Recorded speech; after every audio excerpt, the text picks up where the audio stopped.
Good morning student. विषय हिंदी व्याकरण। Topic संज्ञा के प्रश्न उत्तर हैं। चलो आओ पढ़ते हैं। प्रश्न पहर के सही कथन के सामने सही तथा गलत के सामने गलत लगाइए। तो पहला पॉइंट है राम जातिवाचक संज्ञा है, गलत। दूसरा पॉइंट है मिठाई भाववाचक संज्ञा नहीं है, गलत। तीसरा पॉइंट है मिठास भाववाचक संज्ञा है, सही। चौथा पॉइंट है मित्र जातिवाचक संज्ञा है, गलत। तो पहले में आएगा गलत, दूसरे में आएगा गलत, तीसरे में आएगा सही, चौथे में आएगा गलत। इस प्रकार आपको ये कॉलम भरने हैं। खे सही विकल्प के सामने सही लगाइए। तो पहला है आम फल का नाम है, आम फल का नाम है। ए हाँ, बे नहीं, से शायद। तो कॉलम में आएगा ए हाँ, यानी आम फल का नाम है, हाँ। कॉलम में आएगा ए। दूसरा पॉइंट है गंगा कौन सी संज्ञा है। ए जातिवाचक, बे व्यक्तिवाचक, से भाववाचक। तो इसका उत्तर है व्यक्तिवाचक। तो कॉलम में आएगा बे, यानी गंगा कौन सी संज्ञा है, व्यक्तिवाचक। तो कॉलम में आएगा बे। तीसरा पॉइंट है नदी कौन सी संज्ञा है। ए जातिवाचक, बे व्यक्तिवाचक, से भाववाचक। तो नदी कौन सी संज्ञा है, तो इसका उत्तर है जातिवाचक। तो कॉलम में आएगा ए। चौथा पॉइंट है बुढ़ापा कौन सी संज्ञा है। ए जातिवाचक, बे व्यक्तिवाचक, से भाववाचक। तो इसका उत्तर है भाववाचक, यानी बुढ़ापा कौन सी संज्ञा है, भाववाचक। तो कॉलम में आएगा से। तो पहले में आएगा ए, दूसरे में आएगा बे, तीसरे में आएगा ए, चौथे में आएगा से। इस प्रकार आपको ये कॉलम भरने हैं। गे निम्नलिखित प्रश्नों के उत्तर दीजिए। तो पहला प्रश्न है जातिवाचक संज्ञा की परिभाषा 4 उदाहरणों सहित दीजिए। तो इसका उत्तर है जिस संज्ञा शब्द से उसकी संपूर्ण जाति का बोध हो उसे जातिवाचक संज्ञा कहते हैं। यानी जिस संज्ञा शब्द से उसकी संपूर्ण जाति का बोध हो उसे जातिवाचक संज्ञा कहते हैं। उदाहरण पुस्तक, नदी, विद्यालय, मोर, पर्वत, कुर्सी आदि। यानी इसके उदाहरण है पुस्तक, नदी, विद्यालय, मोर, पर्वत, कुर्सी आदि। क्वेश्चन नंबर 2, व्यक्तिवाचक संज्ञा किसे कहते हैं। 4 उदाहरण भी दीजिए। तो इसका उत्तर है किसी विशेष प्राणी, वस्तु या स्थान के नाम को व्यक्तिवाचक संज्ञा कहते हैं। यानी किसी विशेष प्राणी, वस्तु या स्थान के नाम को व्यक्तिवाचक संज्ञा कहते हैं। उदाहरण आगरा, चेतक, राम, भारत, दिल्ली, हिमालय आदि। यानी इसके उदाहरण हैं आगरा, चेतक, राम, भारत, दिल्ली, हिमालय आदि। प्रश्न नंबर 3, भाववाचक संज्ञा किसे कहते हैं। शोधग्रहण द्वारा बताइए। भाववाचक संज्ञा किसे कहते हैं, शोधग्रहण द्वारा बताइए।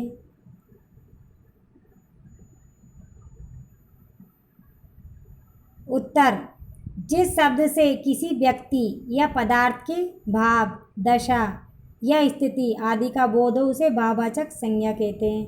यानी जिस शब्द से किसी व्यक्ति या पदार्थ के भाव, दशा या स्थिति आदि का बोध हो उसे भाववाचक संज्ञा कहते हैं। उदाहरण बचपन, शत्रुता, मिठास, बुढ़ापा, क्रोध आदि। यानी इसके उदाहरण हैं बचपन, शत्रुता, मिठास, बुढ़ापा, क्रोध आदि। प्रश्न नंबर 6, सुमेलित कीजिए। ए बे यानी ए से बे को सुमिलित कीजिए। पहला पॉइंट है बुढ़ापा। अवस्था का नाम, तो ए से। दूसरा पॉइंट है लखनऊ। शहर का नाम, तो दो से दे। तीसरा पॉइंट है कुर्सी। एक वस्तु का नाम, इन तीन से ए वस्तु का नाम। चौथा पॉइंट है मोहन, व्यक्ति का नाम यानी बे। एक से दो से दे, तीन से ए, चार से बे। इस प्रकार आपको मिलान करने हैं। यानी बुढ़ापा का अवस्था का नाम लखनऊ, शहर का नाम कुर्सी, वस्तु का नाम मोहन, व्यक्ति का नाम। इस प्रकार आपको मिलान करने हैं। आओ सीखें के चित्र पहचान कर लिखिए ये कौन सी संज्ञा है। तो पहले में मुर्गा जातिवाचक, गिला या इमारत व्यक्ति वाचक, तोता जातिवाचक, पंखा जातिवाचक संज्ञा, मछली जातिवाचक संज्ञा, पुस्तक जातिवाचक संज्ञा, ताजमहल व्यक्तिवाचक संज्ञा, राम व्यक्तिवाचक संज्ञा। यानी आपको चित्र पहचान कर संज्ञाओं के नाम लिखने हैं। इस प्रकार आपको ये खालिस्तान भरने हैं।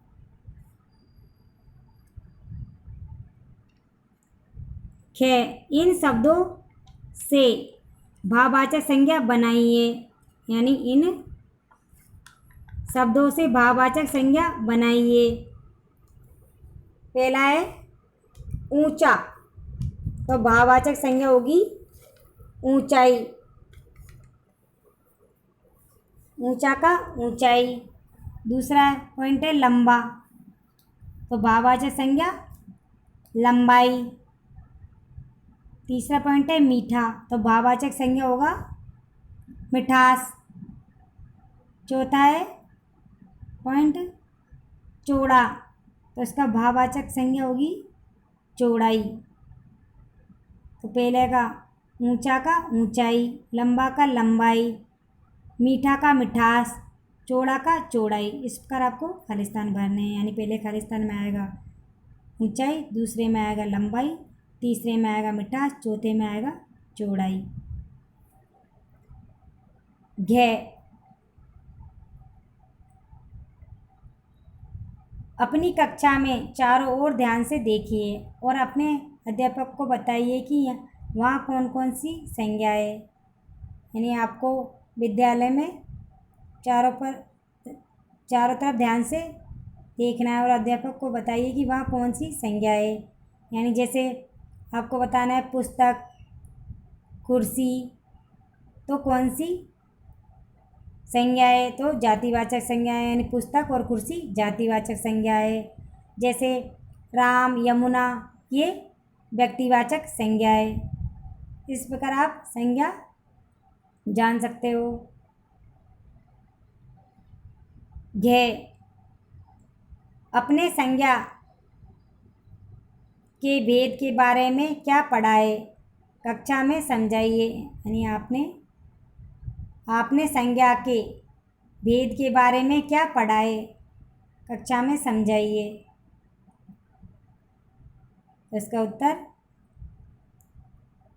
संज्ञा किसी वस्तु, व्यक्ति, स्थान अथवा गुण के नाम को संज्ञा कहते हैं। जैसे राम, मेज, मोहन, दिल्ली, सज्जनता आदि।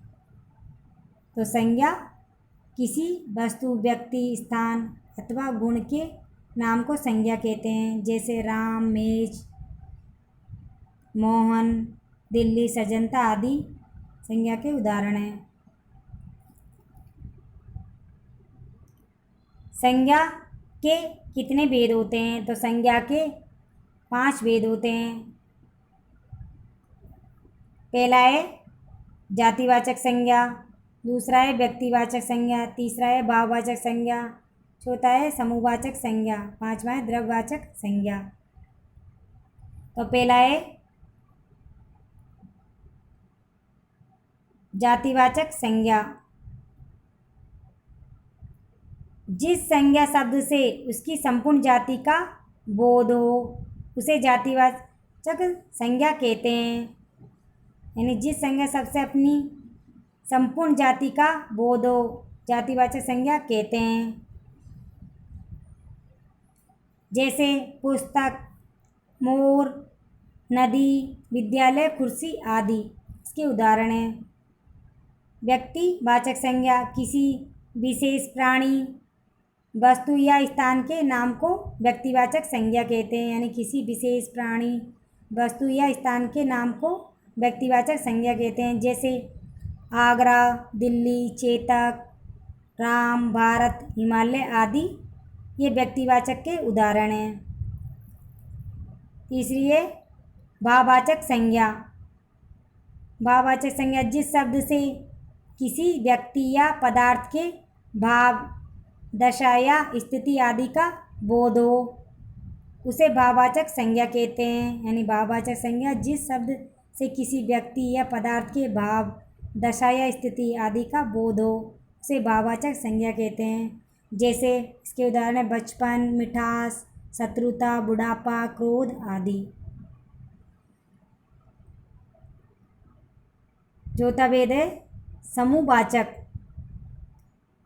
समूहवाचक जिन संज्ञा शब्दों से व्यक्ति या वस्तु के समूह या समुदाय का बोध हो उसे समूहवाचक संज्ञा कहते हैं। जैसे सभा, सेना, दल, संघ, कुंज, कक्षा, भीड़, टोली, मंडली आदि ये समूहवाचक के उदाहरण हैं। द्रव्यवाचक संज्ञा। द्रव्यवाचक संज्ञा जिन संज्ञा शब्दों से ऐसे द्रव्य या पदार्थ का बोध होता है। यानी जिन संज्ञा शब्दों से ऐसे द्रव्य या पदार्थ का बोध होता है जिनसे अनेक वस्तुएं बनती हैं उन्हें द्रव्यवाचक संज्ञा कहते हैं। यानी जिन संज्ञा शब्दों से ऐसे द्रव्य या पदार्थ का बोध होता है जिनसे अनेक वस्तुएं बनती है उन्हें द्रव्यवाचक संज्ञा कहते हैं। जैसे सोना, चांदी, लोहा, दूध, घी, तेल, मिट्टी, अनाज आदि ये द्रव्यवाचक के उदाहरण हैं। तो आपके क्वेश्चन आंसर कंप्लीट हुए। फिर मिलेंगे नए टॉपिक के साथ। Thank you.